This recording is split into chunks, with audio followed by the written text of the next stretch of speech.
I'm your host, Jason Tartick, and welcome to Trading Secrets. We talk all things money on this podcast, and we're teaching all the stuff we just weren't taught in the classroom. Nothing supports this show more than liking, commenting, and of course, subscribing. Welcome back to another episode of Trading Secrets. Today we are joined by Bachelor Nation fan favorite and content creator, Rachael Kirkconnell. Rachael, Rachael gained recognition from her time on season 25 of The Bachelor. That was back in 2021 after earning Matt James' final rose. After a few years together, the couple announced that they were going their separate ways this past January. Since then, Rachael has focused her efforts on growing her personal brand and pivoting into all different professional career directions. We're going to dive into the life inside and outside of Bachelor Nation, her opinions, of course, on the current season and all the personal and professional endeavors she has going on. Rachael, thank you for being on Trading Secrets. Thank you for having me. I'm so excited. I'll tell you what, I was just reading that and I was thinking about it. January 2025. I mean, you were like the number one most trending thing in the United States. Like, so what has like 2025 been for you? Because that's a hot way to start it. I mean, I would say this year's definitely not what I thought it was going to be. Yeah. So I'm right now just like going with the flow, figuring out what life looks like right now because, again, doesn't look like how I thought it would, but I'm loving it. It's been fun. Well, you handled everything with grace. I mean, that Call Her Daddy interview, looking back on it, can you believe how big that was? No, I still don't understand. All of my friends were having like a countdown going. I'm like, what is going on? It took over. I still don't understand. By the way, guys, I just came in from the pool. So yeah, we're please the excuse my appearance. You're killing it. But, you know, that was wild. I guess just because, I don't know, like, it's not surprising that people cared because it was a crazy story, I guess. Sure. But, yeah, I mean, I don't think anyone can wrap their head around that many people caring. Like, when I saw how many people were just waiting for the episode to drop, like, in the chat, I was shocked. And that's not like, you know, I didn't do it for any of that. I just wanted my truth out there, and I just felt like I owed it to those who, you know, followed along and cared about us. I just, like, wanted to just get the truth out there in my piece because I think a lot of people had a lot of questions. Yeah. So, yeah. Was there, I always think about like the behind the scenes or like business wise or just the whole thing. Like when they reached out to you, like was it an immediate yes? Did you think through it? Like were you like how's that go? So, I mean, it had to have been like right when I landed from Japan, I like sent a voice note to my friends and family because they were all freaking out. Yeah. They didn't believe it. They thought that his account got hacked. Yeah. So I sent like a little voice note just to like give them the rundown. Sure. And then I put my phone away for like the rest of that evening and slept pretty much the entire day the next day. I really like shut down when I'm sad or depressed or anything. I just totally check out. So didn't even touch my phone for that whole day. I got home. And then I finally like worked up. It's also scary when you're going through something like that. Like I know the internet's talking about it and I haven't even had time to process it. So I was scared, even like pull up Instagram or anything else, TikTok. So yeah, I finally like worked up the courage to just like check in, see what's going on. Saw I had a DM from Alex. Wow. So she was on it, you know, and she just was like, you know, so sorry about everything that's happening. Like if you want to share your piece, we'd love to have you on. And I, of course, was like, you know, thank you so much for reaching out. It's, you know, like not an honor, but like it's such a big deal when Alex Cooper reaches out to you. Were you a fan of hers before this and stuff? I'm just a fan. I didn't listen to Call Her Daddy like that. Yeah. But like, I'm just a fan of what she's built and like who she is and, you know, everything she's accomplished. Like she is obviously just someone to be so impressed by. And yeah, like seeing that name come up in your DMs, it's crazy. And she's crazy. So, I mean, she is exactly like how she seems on social media. Like she is the exact same person. Yeah. So it really did feel like so natural talking to her, as scary as it was. But yeah, I mean, seeing that, I replied, said like, thank you for reaching out. This is crazy. I don't know if I want to do this because I'm not trying to go on to bash anyone. If I'm able to just like share my piece with it. Yeah. And as long as we're not, you know, digging into anyone or trying to make it like, you know, just something gossipy, I guess. Yeah. I hope I'm explaining this. No, I think you're saying it perfect. It's like your intention was like, okay, a lot of people are asking. Yeah. And there's a lot of pressure on you to talk. Yeah. And you're like, so I want to talk at a platform I feel comfortable, and I want to do it in the most respectful way, given the history of your relationship with Matt, but also giving, I just think, like realistic understanding of what the reality is. Yeah. Right? Exactly. I just wanted to make sure it wasn't going to be like I'm not here to like talk shit, so, and she was so respectful about that. So I think once we had that discussion, and then I had a meeting with her producer, and we chatted for hours about it. Really? Interesting. Was there ever a point you were like, I'm not going to do it? Or were you pretty much like, once you talked to him? That morning I was getting ready for it. I felt so sick on the way there, shaking. It's so hard to do too. Like, I think when you go through the public, obviously I've gone through public breakups, right? And to your point, the pain of the breakup is so significant that you can't, I couldn't really function. Like I couldn't be doing stuff, work stuff. Like, even your phone's off, even looking at it. So, I would have buddies call me, be like, dude, you better get out there and start defending yourself. Like, there's lies being spread, there's and I was like, I'm not in a place. So, like, the fact that you had the ability to like even do that is impressive in itself. When like, were you like going into that though? Were you super nervous? Because I would have been shaking, freaking out. I mean, I think once they're like, all right, we're rolling, I think all of the nerves just go away, because like once you're in it and you're talking about it, she definitely made me feel very comfortable, and it did just feel like I was talking to a friend. So I think once we were going through it, I felt better, but leading up to it, oh my gosh, I was like sick. Nauseous, I think people that listen to this, whether it's in their career, whether it's with their boss, maybe it's in their relationship, whatever it is, I think speaking up is a really hard thing to do, right? It's really hard because I'm really bad at it. Yeah, I'm not good at it either. And so I wonder, and I guess my question is, now looking back at like January when you did do that, are you happy that you did? Do you have any regrets for doing so? Like, looking back on it, are you like, hell yeah, I would never not speak up again? Like, what's your take on that? It just depends. Like, I just feel like I obviously did it, for myself and just to have that peace of mind that like, okay, at least I said my piece with it. At least I said my truth with it. And I really tried to handle it in the most respectful way, but I don't regret it. I think I was surprised by the reaction and everything. I think that I feel very differently now. It was so fresh. Yeah, I mean, of course, yeah. We recorded that the same week everything was happening. That's a lot. Yeah. That's a lot to do. So I feel very differently now. Yeah. It's hard watching that back. Not that I've like sat there and watched it back again, but just seeing clips and stuff, like I just you can see you can see what's happening. Yeah. I mean, I looked horrible. And I felt horrible. And obviously like I'm in a much better place now, but I still can't wrap my head around that entire situation. But no, like I feel, I'm glad I did it. If it helped one girl, if she was going through anything similar and she feels better from that podcast, I'm glad I did it. That's the thing, like when you're vulnerable, like it's, again, for me, it's hard to do that. But when you're vulnerable like that, you empower other people that are kind of going through it too, and I which still is get super DMs and rewarding. comments from girls being like, does it get easier? Does it get better? I'm like really struggling. And what's your answer to that?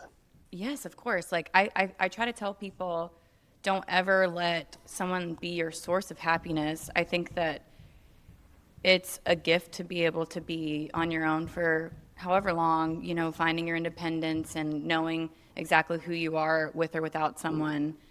And you need to be the source of your own happiness and your own joy. And I think that when you find a partner or even friends, like they should be a fun addition in your life, but they shouldn't be the sole purpose. They shouldn't be the source of your happiness. And you should always make sure that no matter what, like if anything happens, whether it's a breakup, whether something tragic happens, like you have to make sure that you're going to be okay and stand up on your own. Yeah. So that's my advice, is just to always make sure, you're the source of your own happiness, and no matter what, that you're going to be okay and be able to stand on your own with or without that person. What's interesting, so obviously this is like a business podcast that touches like pop culture and all that, but what's interesting is even when I have found in relationships where I have had codependency on the person, or I was leaning too hard or relying on happiness for my significant other. Obviously that impacted the relationship with my personal happiness. It also impacted my like professional world because I've lost, you start to lose your identity. So the two worlds, as much as you want to treat them like silos, they aren't silos. So I want to ask you about that. But before I do, one thing you said was, you mentioned the reaction and you said I was surprised. What was the surprise? Just that I had support, I guess. I think that for a while, I didn't know if people liked me for me, or if I was just like a fun addition, or it was like a couple thing. And I just was surprised to see the support in general, because you never know. And I, obviously, we went through a very unconventional season and relationship in general. Like that first year was crazy, and not in like a great way. We had a very rocky start. The start of it, I mean, was, And like that was really, really hard for me for the whole year, like after we decided to like really give things a shot and get back together. It was hard. But like I loved him so much that I just really wanted to try. Like that's just who I am. Like I will give it my all. Like I'll run it into the ground before I leave or I bail. Like I'm just, I really want to give things a fair shot, and especially like if I love someone, like I will fight for them so hard. So I think like I just really wanted to give it a try, because I just knew that we both felt so strongly for each other, and I just felt like we were living for others, not for ourselves. So it was hard, but I don't regret anything, you know? But I definitely do feel differently now, like looking back on a lot of stuff and a lot of flags and things, I don't want to get into it. But of course. It's just it's just such a different thing to look back on now. But it was just shocking, like the whole thing. It was just so hard to wrap my mind around. I just like, for the longest time, I was like, I can't believe this is my life right now. In like in a bad way. Now I'm like, everything happens for a reason. I always try to tell myself, whatever is meant to be will be, whatever's supposed to come to me will come to me, whatever's not supposed to be my life won't be. And I just have to tell myself that every day, because I still can't believe, my life looks like what it looks like right now. And I'm scared for the future sometimes. Sometimes I feel pretty hopeless. I don't know if my person's out there. I don't know what any of that looks like. But I also am like really enjoying my independence. And I am like such a lover girl, and I'm such a relationship person, and I do want that, but I'm not going to settle anymore. Like I would rather be alone than be in something unhealthy or like something I know is not right at the end of the day. That's interesting, because I think part of the stuff that you were saying even on the podcast and in life was like you were ready to like get married and like have kids. And so and I still am. But you're like, I'm not going to settle and do it with someone. I would rather I would rather be alone without kids, as much as I do want a family and everything. I will live my life alone without kids if I don't find someone who is like the perfect person for me. I love that. Like a partner through and through, and I know they'd be an incredible husband and father and everything. And if I don't find that, I won't. I'm not going to settle. I wouldn't, I wouldn't like go through like IVF or anything on my own, or have a family. I just, as much as I want it, I wouldn't do it without like a unit. I love it. It seems like a new Rachel is born. Like you're glowing, you're killing it. Like truly though, and obviously like just the way you speak, just like your certainty with things, the growth you've gone through. We're gonna get into the business side. Before we do, if you go back to Rachel a year ago, and you think about like how much change and growth you've had in like every area of your life, like what would you tell Rachel a year ago? Oh man, I probably shouldn't say half the stuff I would. Okay, but I would just tell her like that everything's gonna be okay, and I would just tell her just to like stick up for yourself more, and when things feel wrong, they are probably wrong, and to listen to my gut more and just to stand up for myself more. I love it. When we go back to a year ago and then we look at January, how about professionally? Like, let's talk a little bit about the business aspect. Like, where do you look at your career today versus maybe when you did then? It's crazy, because I felt like for the longest time I wouldn't have a career without being in a relationship. I felt like my career was that relationship, and it just definitely felt like he was like the center of career-wise in our relationship and everything. So it was either him or me and him, but I just felt like it was never me. And that was probably a fault of my own as well. But yeah, it even just felt like with brands, like when someone would reach out to me about something, they'd pitch the idea of like him being in it. And the same thing, like vice versa. If he had a deal, like I would either be filming it or would be in it, but I wouldn't get any compensation at all for it. And so I think like, yeah, when everything happened, I just was like, I wonder what my income's going to look like. Yeah. I wonder what, my career's going to look like. I wonder what social is going to look like, everything. And it's complete opposite of what I thought it was going to be. Yeah. And you know, I'm happy that I still have a space in this, I guess, this career path or whatever we want to call it. It's still so weird. I think it is so weird, but you have more than space. I mean, I it's think just crazy, you have like. But I think that it's easy for women in general, easier to be in like the social media space and create content. And I think that women have all the buying power and everything, and it's so much easier as a woman to make content for other women. Whereas a man, it's difficult, especially in The Bachelor. Yeah. A lot of our following is mostly women. Sure. Yeah. Mine, I think, I haven't checked in a long time, but at one point it was like 98% women. Yeah, it's probably that 90-something It still percent. is probably in the 90s, if I had to guess.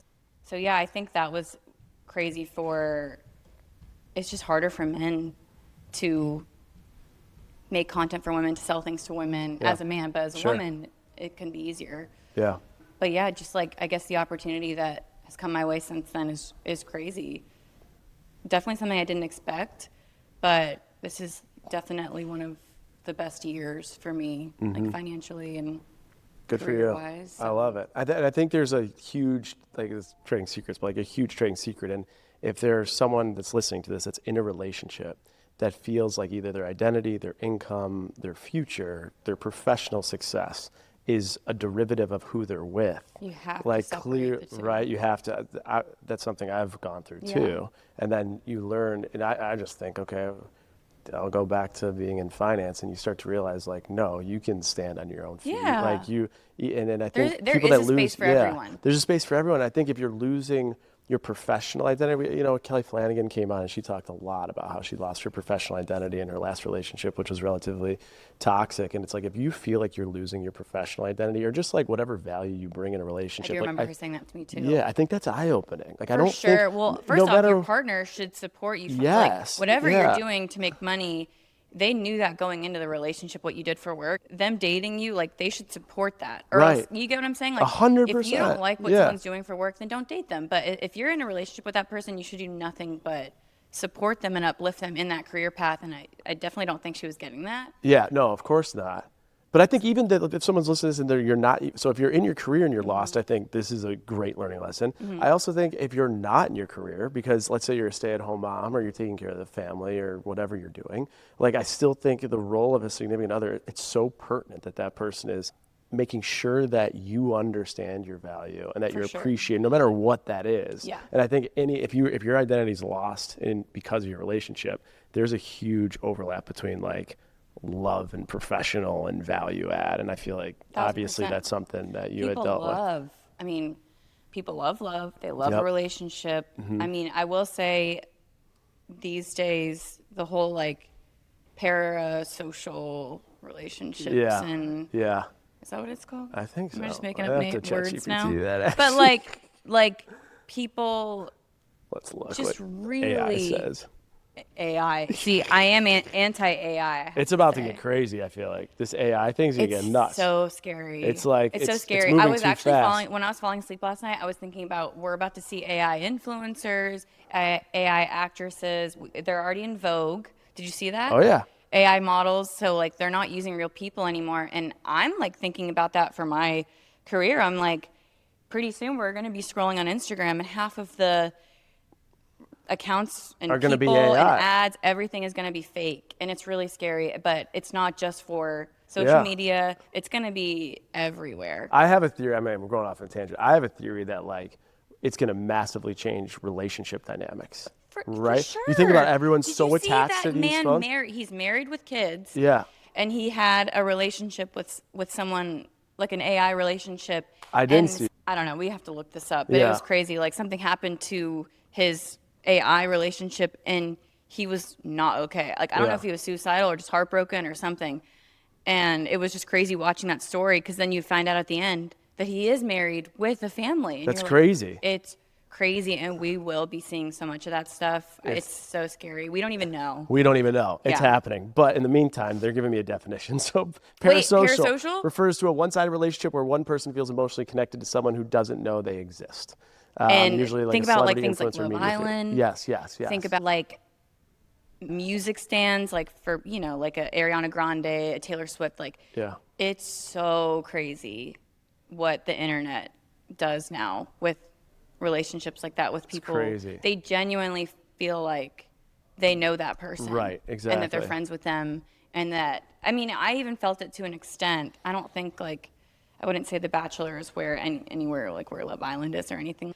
But I do think that when people follow your life and when you share so much of it, I really don't feel like I share that much. I think I should share more, but it's really scary. So I have such a hard time doing it. But when people are so open and honest and raw on social media, I think it's a great thing because people love authenticity. But some people do take it a step further to where they truly feel like they know that person. Right. They're friends with them. They know them better than they know themselves. Like it's people definitely are taking it a step further these days. Yeah. And it's just wild. It's wild. It's definitely toxic to a point. It is for sure. When you say share more, I think about how well you did on the podcast. It popped. It was everywhere. Like in unwell networks now hiring people left and right. Like would you ever consider sharing more on a podcast like under Unwell Network? I get told a lot, like even when I'm having conversations with people, like I do like to get deep if they're open to it. And I think sometimes when I'm asking people about things, like I'm just very interested in what they're having to say, so I'm asking all these crazy questions. I've had so many people be like at one point in our conversation like, you just need to start a podcast, and I'm like, I've been told this, but I feel like I have nothing of value to say right now. Like I don't even know what it would entail other than just having random conversations. But that could work if you're a conversationalist. That could work. I do love talking to people when I finally like. I am shy at first. And I'm a nervous person, but I think once I finally feel comfortable, I will get into it with anyone. I'm just not a judgmental person at all. Like, you could tell me anything and... You're not phased. No, you can tell me anything. Then. But I just feel like, again, no offense, because I know we're on a podcast right now, but I just feel like podcasts are also... Dime a dozen. Well, yeah, it's just oversaturated. But if you went under, like, the Unwell Network, it wouldn't be dime a dozen. I don't know how, like, I know that her podcast does well, but I don't know how everyone else is on. I don't know how they're. Okay. I do think they're building a freaking empire. Like, they are again, doing what stuff they're then. doing is incredible between the podcast and now the shows and everything. It's unreal what they're doing. But yeah, I think I don't know. Like, I would never say never. Never say never. But again, I just don't see a vision for it. I don't know what it would be about. And I don't want to yap just to yap. Unless people want that, then like for sure. But I think people would like to hear you yap. I think you're a good yapper. But, all right, you said shows though. Since January, have any shows approached you? Would you go back on reality TV? I was this close. I was cast for a show, but I don't even know if I can say it. Was it competition or dating? Competition. But they moved the dates of filming and I couldn't make it work. They pushed it back a month and I couldn't make it work. Was it with ABC? No. Oh, interesting.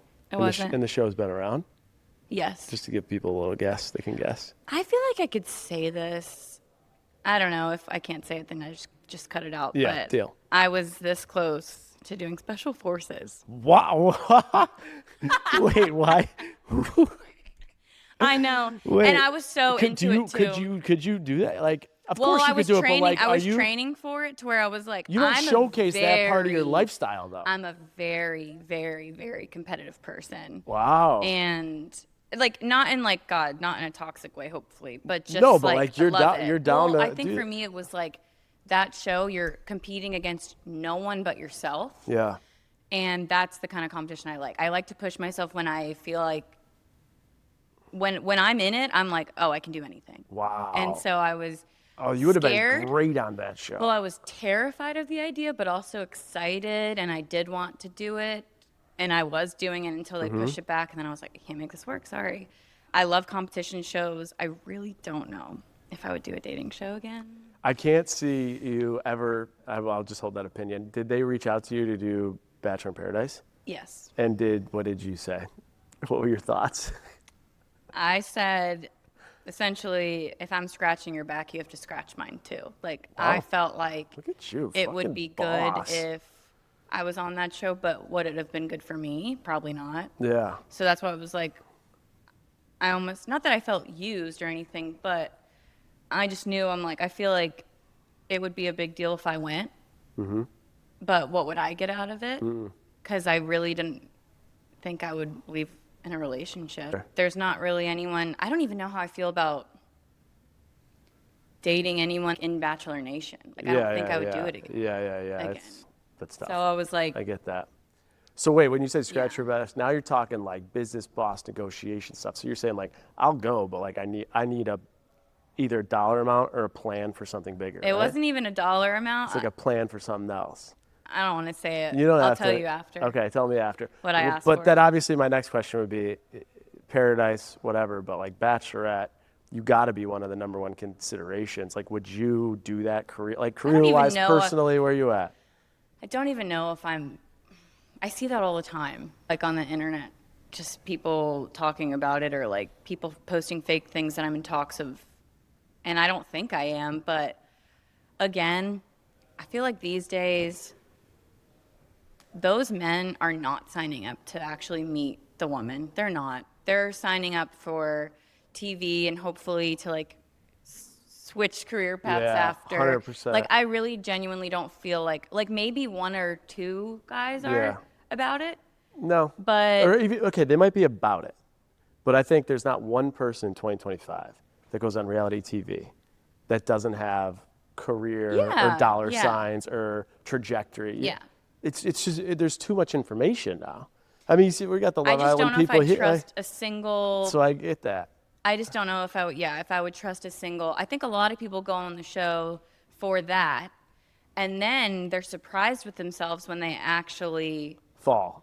Yes. When they actually and that's real. Like, I think feel that's like real. That's what I see on Love Island all the time. I think that these people are almost surprised by how much they are really feeling this person that they just met. And I mean, I doubt that any of them really thought would be that, together. Yeah, 100%. Like, it's I agree crazy. with that. And I just think the same thing with Bachelor. It's like, I just don't know if people are even going on without even knowing who the lead is yet. And that's when it's like, you don't even care who it is because you're not going on there for them. If you were the Bachelor, I don't think you'd have to worry about people signing up for, like, I think you'd be fine.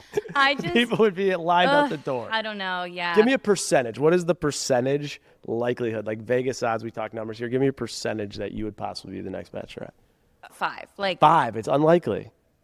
I think it's so, like, I don't think they would ever even ask me. They would. I think they should ask you if they have. I mean, have they asked you? No. That's wild.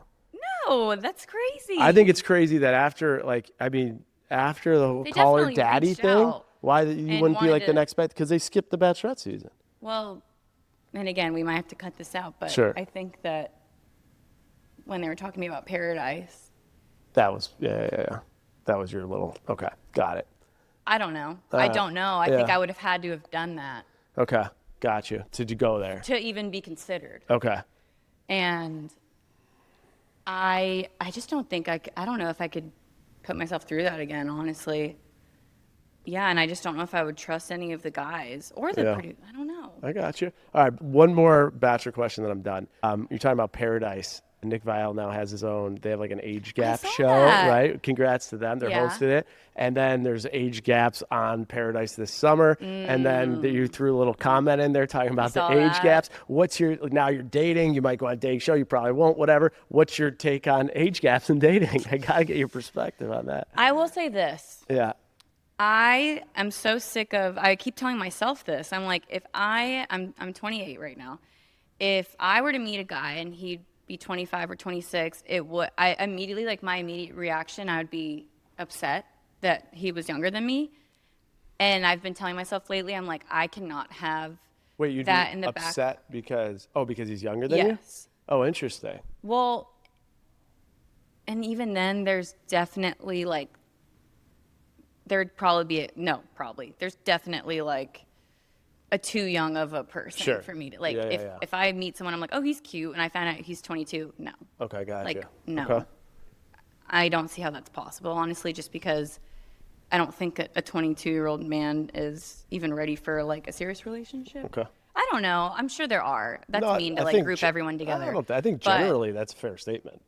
I mean, I don't even think a 22-year-old girl is ready to get married. Of course, there are people out there that are, but sure, yeah. For the most part, generally, for the majority, they're not. So, but I will especially say, now as people get married later and stuff, that's such a fair comment. Yeah. But I will say it's definitely sexist, or I don't know if it's misogynistic, or there's something icky about it's okay for a 40-year-old man to date a 25-year-old woman, but not the other way around. If we're going to accept that, we got to accept it both ways. I agree.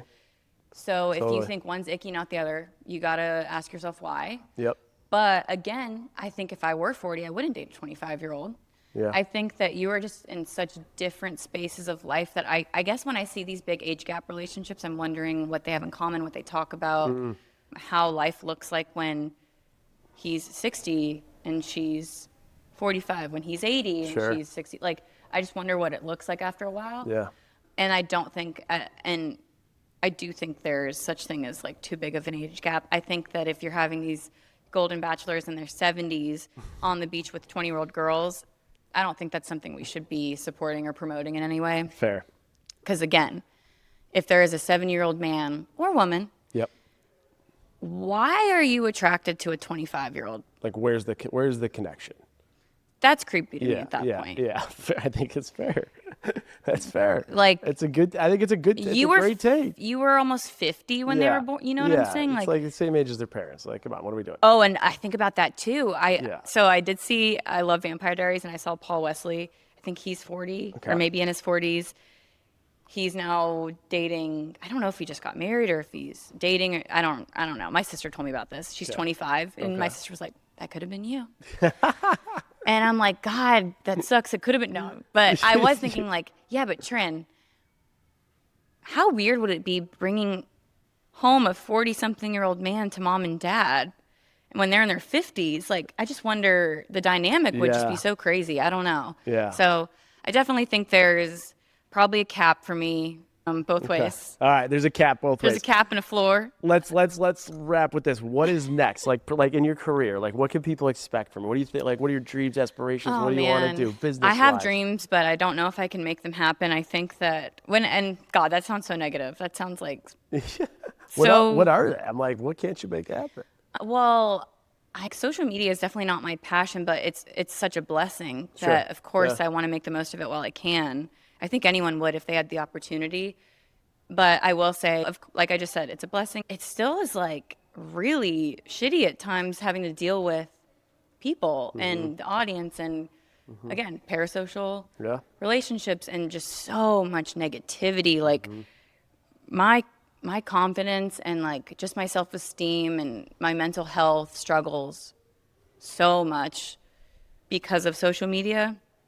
And it would be great to find an income that isn't relied on my social media, because I would love to, and I have a few dreams, but what are a couple of them? Well, like I have a couple business ideas that I would really love to make happen if possible. Okay. And I don't even want to share because I don't want anyone to take them. Don't share them. Wait till they become a reality. Don't share them. Okay, so I have two ideas that I really would love. What else? Anything under the entertainment scope? Yes, yes. And then same thing with entertainment. I'll put this out there. I don't mind saying it. Anyone can make fun of me if they want. I have always been obsessed with animation and cartoons, and I really think that I could do well in voice acting. And I would love to like dabble in that if the opportunity ever presents itself. And right now I'm currently like looking into just who can help me even like get into that space, because I don't have anyone in my life right now that is connected in that space at all. Cool. So maybe someone listening is here. that would be nice. Can But you, yeah, give me a chance. Can you do like Robin I will Williams show type you. stuff? Like, What? can you do like different stuff, voice? Yeah, I have a few different voices that I Can you just give me one? I can't. Not No. even one? No. I can't. Is it like I a can't. grandma voice? And like this is wrong. I think like once I think I would like to share it, even if it's like a real, like not a reel like on Instagram, but like, you know, like a swizzle reel way of like just all my different voices. Like I think when I can do something like that, I'd be happy to share, but I don't want to like because you don't want to, you need to do it right. But like, everyone's going to want to hear this now. I know. You have many voices. All right, can you describe one of your voices? You don't have to do it. Describe one of them. Well, I would say growing up in Georgia, I can get I feel like I have a low pitch voice. Okay. Like I'm not like a valley girl. Like I don't have like a very high, but I can get there. Yeah. I could literally sound like a kid or a baby if I need to. So you can get the pitch, can go all the way up. And like even I have like, I don't know. I feel like growing up in Georgia, it's so easy to pull out the southern crazy twang. southern twang, southern accent. And again, like combining those things with the, I just feel like I have a lot of characters in my brain that I do a lot. I love it. And if like there's ever a show that needs like the voices that I have, but I don't know, like, again, I'm not in this space, so I don't know how it works. Like, I don't know if you have to be able to do any voice on the spot or if you, again, like have these are the 10 that I can do. Can we make this work in this character? But I still am also even playing around, like, can I make more? Can I do, I'm very interested in, and like, I do think it's fun because you do have to act, and I've always been so interested in acting, but I don't think I could do it because I think I would freak out actually being on camera. On camera, yeah. So the idea of like still being able to act, but being behind the camera and doing my own thing, but getting to watch it as a totally different character. Yeah. Like for the longest time when I was as a kid watching Family Guy or something, I didn't even know that was Mila Kunis voicing Meg, because she did her own. Of course, like. It is? Yes. Yeah. Meg in Family Guy? Yes, is Mila Kunis. That's always been that way? Yeah. I would have never known that. But that's what I'm saying is like she has that, and then she has like her actual acting career, and I think it's so cool. I mean, I can't say that. I don't know what's going on with them. I won't even get into all that. But I'm just saying, like, that's a crazy example to see, like, but there's so many actors that end up in, like, a little animation. And I think you do have to understand how to act in a sense. Like, Yeah, you're acting while you're doing it. Yeah. It's just you're not in front of the camera. It's all your voice. So and I think I would have fun. And I think I could. Wow. I think I could do it. But I won't know unless I try. Let's go. Start swinging in voice acting. I want to just like, I don't know. Yeah, I just would love to just even talk to someone in the space. Like, how do I get started on this? Yeah. Like, what do I need to do to even attempt to see if it's something that's even possible for me? But yeah, like right now it's nothing but a dream, and it's just something I find fascinating and something that I enjoy doing when I'm alone at home. And well, we will be. You're in the shower, just like belting up these high pitches. Exactly. No, literally. Exactly. Unbelievable. I think everyone here is going to be excited about this teaser reel. I know I want to see. So maybe after a couple drinks, I can get you to do one of these Southern twangs. I got to hear this. You don't have to do it now, but I got to hear it at some point. But again, I think it's cool. Yeah, but it's just something that I would love to do. If the opportunity ever came to me, I would grab it so quickly. I love it. So it's nothing but a dream right now. All right. A dream in voice acting. Maybe reality TV, maybe not. I actually would be open to reality TV if it was, I mean, I guess it just depends what it is. I'm open to it and I want to do it. Wait, finish that sentence. If it was what? Well, I was going to say if it was either more like a these lifestyle. Hampton shorts, I'm not used to these short Hampton shorts. If they were what? If it was more so like a lifestyle show or like a summer house style. I could do, I would do that. Okay. All right, bravo. I would do any competition show. Obviously, really, I wouldn't ever be like in an HGTV show because I know nothing about that, but I love watching HGTV. Yeah. Okay. And love Food Network. Options are there. Again, don't know what I would do in that space, but love it. Yeah. It's just what I love to watch. Yeah. I think the only reality TV I watch is HGTV and Food Network, like anything in there. Okay. And then Love Island. Yeah. There. We haven't gotten one number from you. I told you I wasn't going to drill you on numbers, but let me see if I can get this number from you. Okay. Oh, God. Do you know it's easy. Do you have a dream dollar amount you want to make annually, or do you have a dream dollar amount that you're like, one day I dream to be like, have this net worth? No, I don't have a number.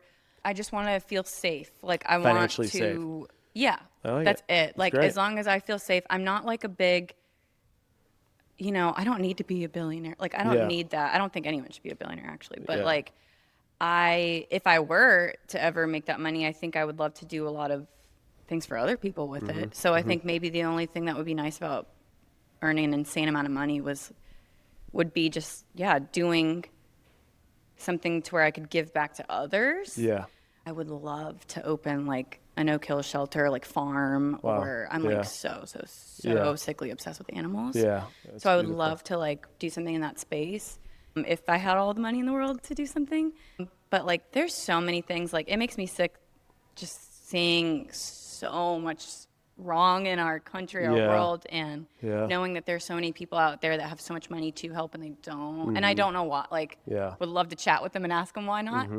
But yeah, I just want to feel safe to where if anything happens in my life, I can be able to afford it. Like any hospital, like, I never know. Yeah. Whatever it is. Options and freedom. And then if I ever have the chance to have a family, I want to be able to provide for them and give them a great life.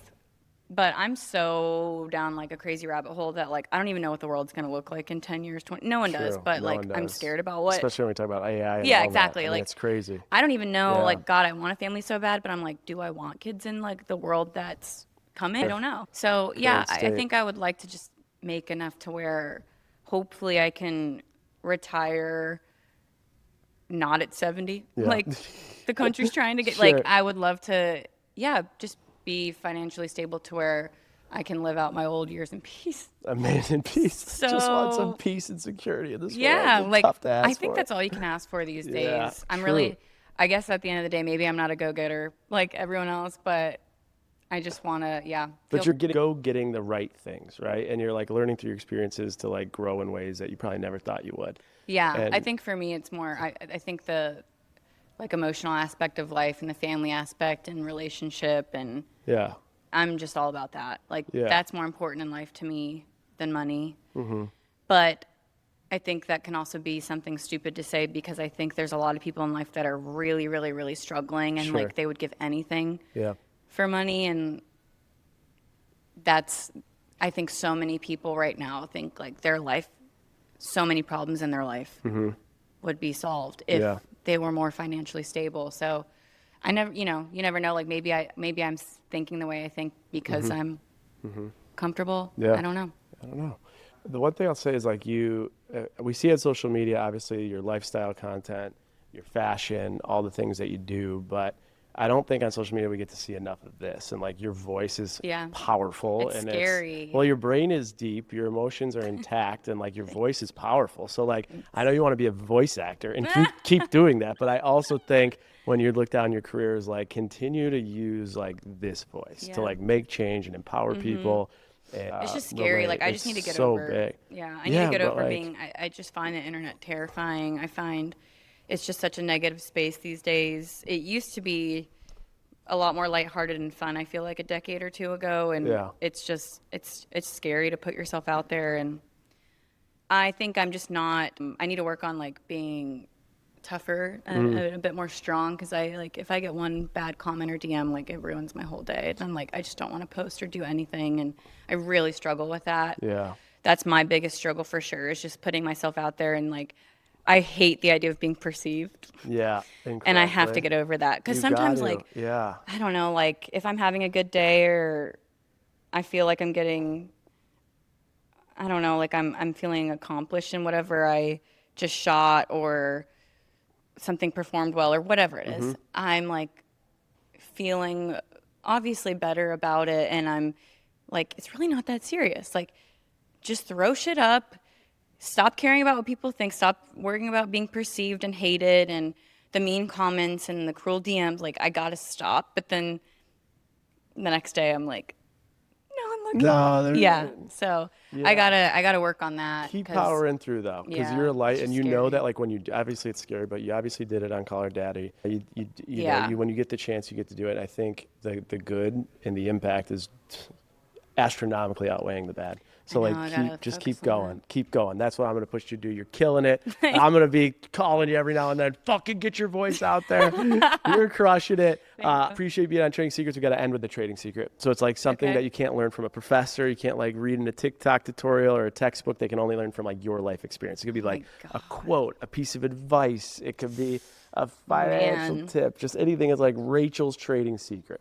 I mean, I need to take some of my own advice, but I think my biggest advice for myself right now, and that I hope everyone can take away, is kind of goes off of what I just said. Like, I think that, like you just said, there's so much more good out there, even though if it doesn't feel like that, sometimes it's the complete opposite. Yeah. But I really have to stop living for other people and just start living for myself and not caring about, again, being perceived and worrying about what people say. So I guess I would just say the best version of yourself is the most authentic version. So I think that I would just tell everyone, try to wake up and live your life as authentically as possible. Yeah. As hard as it is sometimes, because I think when you're authentic, you're never going to have the whole world love you, because like there's just no such thing as everyone loving you. It's impossible.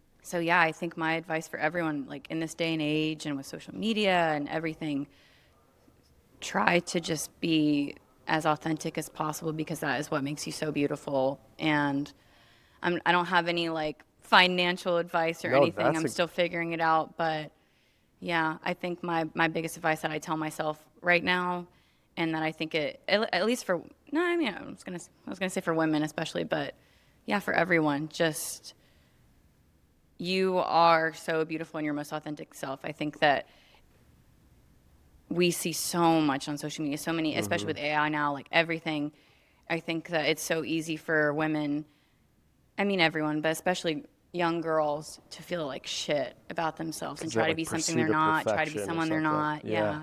And I'm like that. So yeah, I think that's just the advice I have.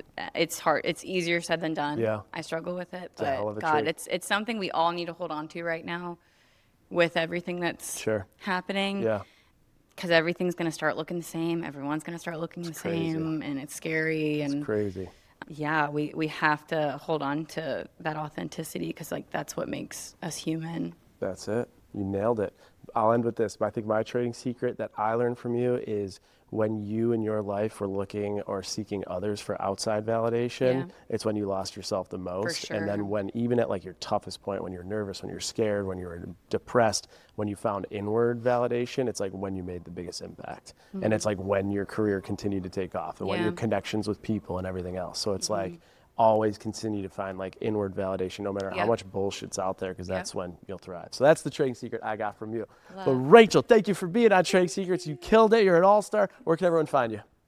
Okay, so this is so annoying. My Instagram's just my name, Rachael Kirkconnell. Yep. But then someone made a fake account of me on TikTok a long time ago. So my TikTok's different, Rachel_Kirkconnell. I thought you were going to say the real, and I was going to throw up. What real? The real Rachel Kirkconnell. Oh, my God. I was like, oh, my God, please don't tell me you did that. But, like, it sucks that someone took my username. Scumbag. So it's different. It's different. Just throw that underscore in. Well, Rachel, thank you for being on this episode of Trading Secrets. Thank you.